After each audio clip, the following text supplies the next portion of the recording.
Hi hello. FIFA world cup 2026 പുരോഗമിക്കുകയാണ്. രണ്ടാമത്തെ round അല്ലെങ്കിൽ റൗണ്ട് 32 എന്നൊക്കെ പറയുന്ന നോക്കൌട്ട് റൗണ്ടിലെ ഒന്നാമത്തെ കളി കഴിഞ്ഞു. ആതിഥേയരായ കാനഡ തെക്കേ ആഫ്രിക്കയെ നേരിട്ട അല്ലെങ്കിൽ സൗത്ത് ആഫ്രിക്കയെ നേരിട്ട കളിയാണ് അത് നടന്നത്. സൗത്ത് ആഫ്രിക്ക തോൽക്കാൻ തയ്യാറാവാതെ അല്ലെങ്കിൽ ഗോൾ അടിക്കാൻ ശ്രമിക്കാതെ ഇരിക്കുകയും കാനഡയെ കൊണ്ട് ഗോൾ അടിപ്പിക്കാതിരിക്കുകയും ചെയ്ത 90 മിനിറ്റുകളാണ് ആ കളിയിൽ കണ്ടത്. ഇഞ്ചുറി ടൈമായിട്ട് അനുവദിച്ച 5 മിനിറ്റിലെ മൂന്നാമത്തെ മിനിറ്റിലാണ് കാനഡയ്ക്ക് ഗോൾ കണ്ടെത്താൻ കഴിഞ്ഞത്. അപ്പോൾ ഒരു ടീം ഞങ്ങൾ ഗോൾ അടിക്കുന്നില്ല എന്നാൽ അടിപ്പിക്കുകയില്ല എന്ന് തീരുമാനിച്ചാൽ, അതായത് നോക്കൌട്ട് റൗണ്ടിന്റെ പ്രത്യേകതയാണ് ഇവിടെ ജയം മാത്രമേ ഉള്ളൂ, സമനിലയില്ല. അപ്പൊ അതുകൊണ്ട് തന്നെ വിജയത്തിനായിട്ട് ശ്രമിക്കും.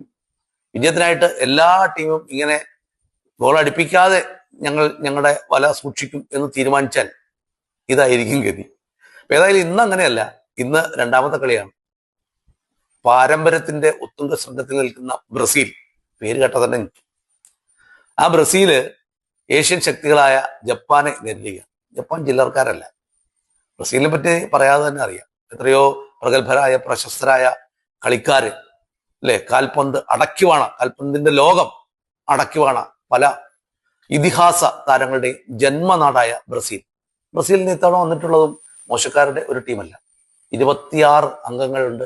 ആ 26 അംഗങ്ങൾ വിരലിലെണ്ണാവുന്നതിൽ കൂടുതൽ ആളുകൾ പ്രഗത്ഭരാണ്, ലോകപ്രസിദ്ധരാണ്. നെയ്മറും വിനീഷ്യസ് ജൂനിയറും ഒക്കെ ആ പ്രഗത്ഭരുടെ നിരയിൽ മുന്നിൽ തന്നെയുണ്ട്. അപ്പൊ അവരുടെ കൂടെ എത്രയോ പേര് ഉണ്ട്. അപ്പൊ അവരെല്ലാം കൂടി കണക്കാക്കി കഴിഞ്ഞാൽ ബ്രസീലിന് തന്നെയാണ് മുൻതൂക്കം എന്ന് പറയാം. പക്ഷെ ജപ്പാൻ ഒരു ഇഞ്ച് പോലും ഇട്ടുകൊടുക്കാൻ തയ്യാറല്ലാത്ത ഏഷ്യൻ ശക്തിയാണ്. അവർക്കും തോൽക്കാൻ മനസ്സുണ്ടാവില്ല. ജപ്പാൻ ഇന്ന് പ്രതിരോധത്തിൽ ഊന്നിയായിരിക്കും. ജപ്പാന്റെ ഏറ്റവും മികച്ചത് അവരുടെ മിഡ്ഫീൽഡാണ്, അതായത് അവരുടെ മധ്യനിരയാണ്. ആ മധ്യനിരയുടെ മികവ് എടുത്തു പറയത്തക്കതാണ്. എടുത്തു പറയാതിരിക്കാൻ വയ്യ.